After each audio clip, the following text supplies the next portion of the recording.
So we are going to review what a function is and look at how to find the domain and range of some functions that are written algebraically. So a function is a relation or rule that assigns a unique output to each input. So generally, our outputs are going to be y values, and our inputs are going to be x values. So every x value is going to have only one output. This means that the function will, if you look at the graph, there will never be, for any one x value, there will never be more than one y value. So if we look at the graph of a function and it looks like that, that is a function. This one here that kind of curves back around is not a function, because this relation here has a place where it does not pass the vertical line test. Here, with our function, any vertical line we draw is only going to pass through one point on the graph of the function. Here, we have a place where it passes through, in fact, 3 points. And all it takes is one place on our relation, on the graph of our relation, where a vertical line passes through more than 1 point to make it not a function. Okay, so we call the set of possible function inputs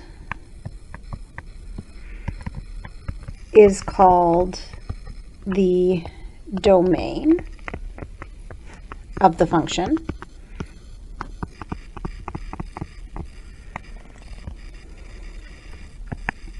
And the set of possible outputs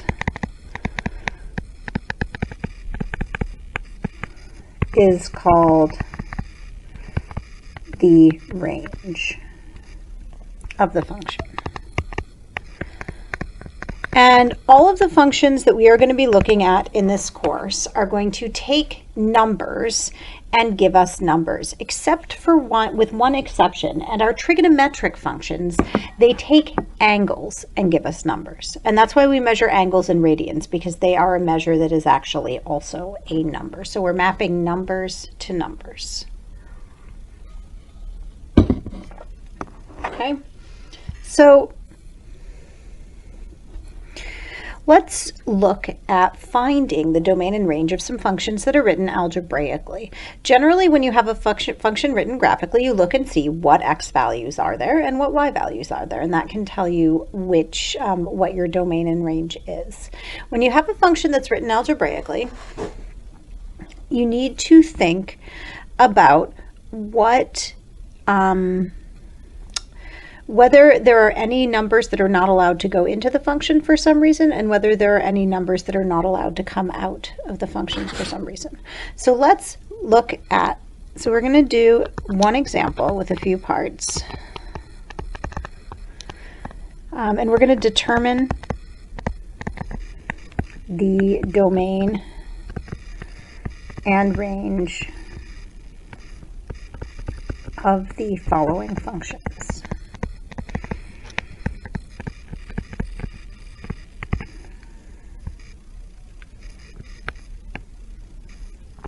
So A, we have f of x equals x squared. Okay, so here, what can go into the function? Well, this is what we call a polynomial function. So a polynomial always will have the domain that x can be any real numbers, or x is an element of the set of real numbers. Okay?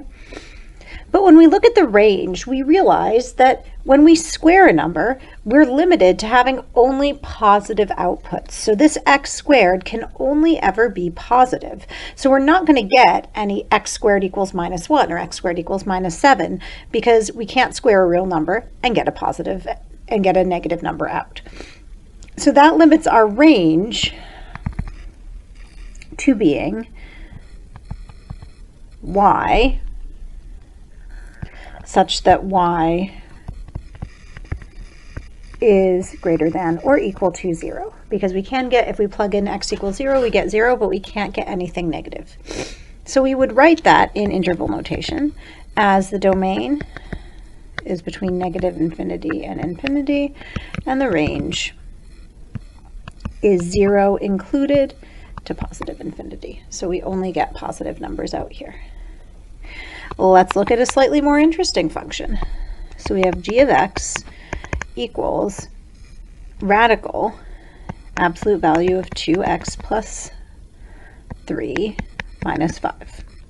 So when we have a radical function, we know two things. We know that for the domain, we can't have, so an even root, any even root means that the domain, nothing can go into the root that is negative. So even root has only positives in. Okay? So we know that whatever is under our root here, which in this case is absolute value of 2x plus 3 minus 5, has to be greater than or equal to 0. So we know when we're looking at the domain, we know that the absolute value of 2x plus 3 minus 5 is greater than or equal to 0, because we can't have any negatives under the even root. So we know the absolute value of 2x plus 3 is greater than or equal to 5. So if we look at this geometrically, we know that our 2x is going to be at least 5 away from negative 3. So we have negative 3, sort of our starting point, and we know that the difference between 2x and negative 3 has to be more than 5. So going up we have a 2, and going down we have a negative 8. So we're looking at everything that's going up from 2 and down from negative 8, including negative 8 and positive 2. So we know 2x has to be less than or equal to negative 8, so x is less than or equal to negative 4, and we have 2x is greater than or equal to 2, so x is greater than or equal to 1. So for our domain, we know that x is in the interval set from negative infinity to negative 4, including negative 4, union positive 1 to positive infinity. For the range, well, only positives in, even root also only positives out. Okay? So positives in, positives out. So since this whole thing is one root, we know that we just have to be, for our range, we're only going to get positive numbers. So we know that y is going to be between 0 and positive infinity. Okay.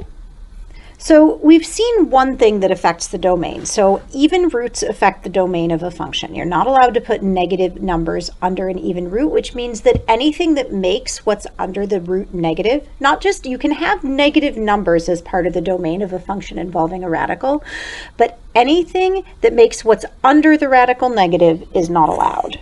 The other thing that's going to affect the domain of a function that you might see is when you have a rational piece of your fraction, or not even necessarily a rational piece, when you have a fraction and you have a denominator.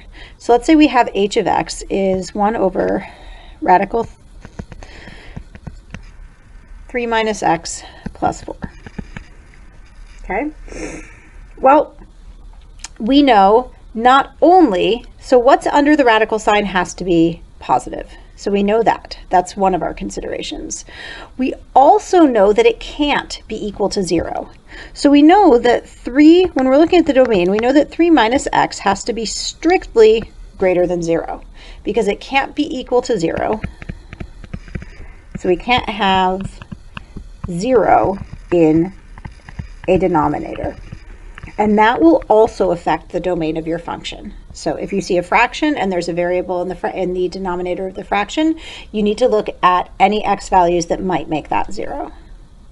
Okay, so we get x is less than 3 strictly. Okay, so our domain is going to be that x has to be between negative infinity and 3, but this time we don't include 3 because a 3 would make it 0 and we can't have a 0 in the denominator of the fraction. Okay, and now we look here. So this whole variable, this whole piece right here with the variable in it, the smallest it's ever going to be is, the smallest it can ever be is 0. But it can't even be 0 because we have a 1 in the numerator here. So this means this can get infinitely close to 0 as x gets closer and closer and closer to negative infinity, but it's never quite going to get there. So our range is going to be y is going to be 4 is the minimum that y can be. So this first bit, so this bit circled in yellow can't be negative because it has the only variable piece has a root in it. Can't be negative, and it also can't be 0 because if you have a whole number in the numerator, the only way to make a fraction equal to 0 is if the numerator is 0, and this numerator clearly can't be 0. So it can't be negative and it can't be 0, but it could be any other number. So that means that the smallest, that can be any positive number. Positive numbers, when you add 4 to them, make that 4 bigger. So the smallest it could be is really, really, really, really close to 4, but not quite 4, which means we're going to use an open interval with 4 for a range, and infinity. We can go as big as we want. Okay, last one. So even if the domain is restricted, sometimes we can actually restrict the domain ourselves. So let's say we have g of x is radical x minus 6, and we further restrict the domain so that x has to be between 9 and 22. Okay, so we notice that right here, this function is a radical function. It's a pretty standard radical function. We know it's going to look like that, and we can kind of think about that. So the smallest it's ever going to be is at the left endpoint, and the biggest it's ever going to be is at the right endpoint. So this is our domain, and we've set that domain up, and we call this assigning a domain. So we're looking at a subdomain of this function. And so the range, the smallest it's going to be is x equals 9, so 9 minus 6 is 3. So y, the smallest it's going to be is radical 3. And the biggest it's going to be, 22 minus 6 is 16, and the square root of 16 is 4. So y is going to be between radical 3 and 4.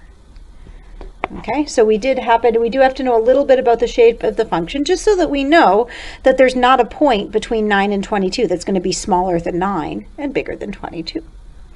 All right, hope that helps with domain and range, and we will be back with another few videos on functions soon.